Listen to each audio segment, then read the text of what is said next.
Selamat datang kembali di penelaahan mendalam kita. Oke, hari ini kita bakal bongkar ide yang cukup menarik ya, dari bab 2 buku Nassim Nicholas Taleb, Fooled by Randomness. Judulnya aja udah provokatif nih, metode akuntansi yang aneh. Betul, betul. Judulnya emang agak nyeleneh ya, tapi ini bukan soal akuntansi biasa, kayak laporan laba rugi gitu. Bukan, ini lebih ke cara pandang yang fundamental banget soal sukses dan gagal. Oh, oke. Terutama ya, kalau kita ngomongin hal-hal yang banyak dipengaruhin sama, keacakan. Kita bakal lihat gimana hasil yang kelihatan di permukaan itu sering nutupin cerita yang, wah, jauh lebih rumit. Kedengarannya ini bisa mengubah cara kita menilai banyak hal di sekitar kita ya. Siap nih, mari kita bedah bareng-bareng. Siap? Jadi, apa sih sebenarnya inti dari metode akuntansi yang aneh ini? Bisa dijelasin lebih simple mungkin? Oke, intinya gini. Jangan nilai sesuatu, entah itu keputusan atau kesuksesan, cuma dari hasil akhirnya aja. Gitu. Metode ini kayak maksa kita buat mikirin juga prosesnya, terus resiko yang diambil. Resiko yang diambil ya. Iya, termasuk kemungkinan-kemungkinan buruk yang sebenarnya bisa aja terjadi, tapi untungnya nggak kejadian.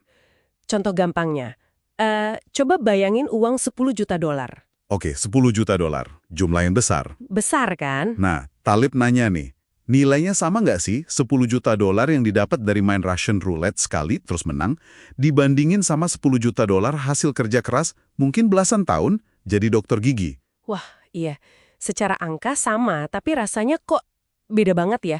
Yang satu itu kan, aduh ngeri, ada resiko mati yang untungnya nggak kesampaian. Nah, itu dia, persis. 10 juta dolar dari Russian roulette itu, dia datang bareng sama ribuan hantu. Talib nyebutnya hantu sejarah alternatif. Hantu sejarah alternatif. Aneh ini, ngelihat biaya tersembunyi itu, risiko yang nyaris kejadian. Jadi cara kita sampai ke suatu titik itu sama pentingnya Atau mungkin lebih penting dari titik itu sendiri ya. Karena itu nunjukin bahaya yang mungkin kita abaikan. Bisa dibilang gitu.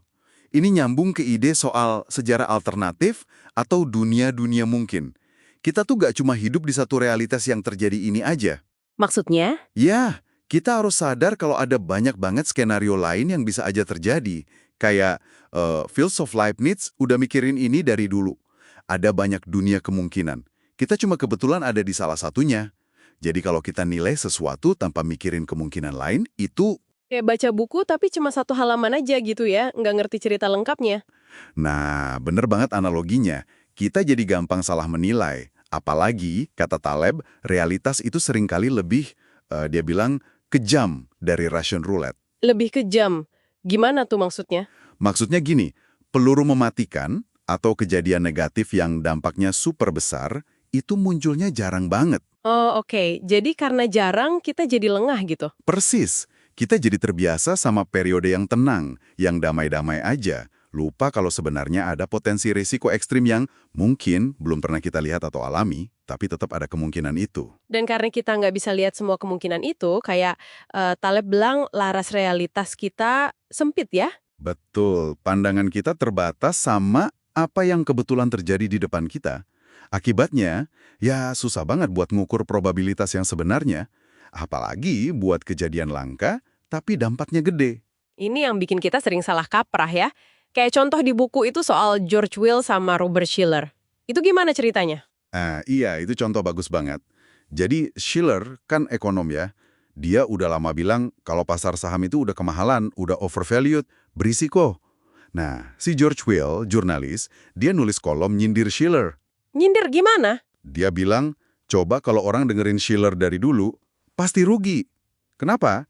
Karena ternyata pasar saham malah terus naik, nggak jatuh-jatuh. Oh, jadi Will fokus ke hasil akhirnya aja, yaitu pasar naik. Nah, itu dia.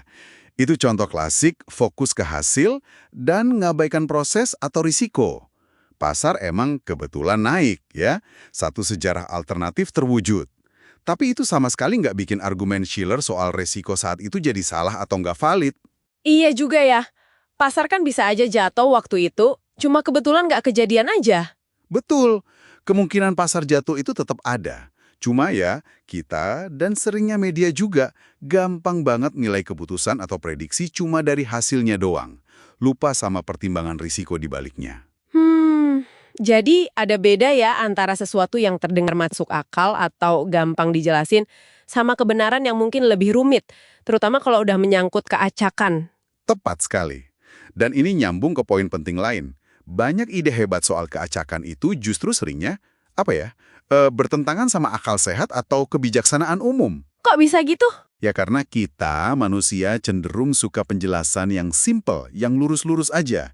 Padahal dunia yang acak itu seringkali rumit, nggak intuitif. Kayak kata Einstein, akal sehat itu kumpulan prasangka yang kita dapat sampai umur 18.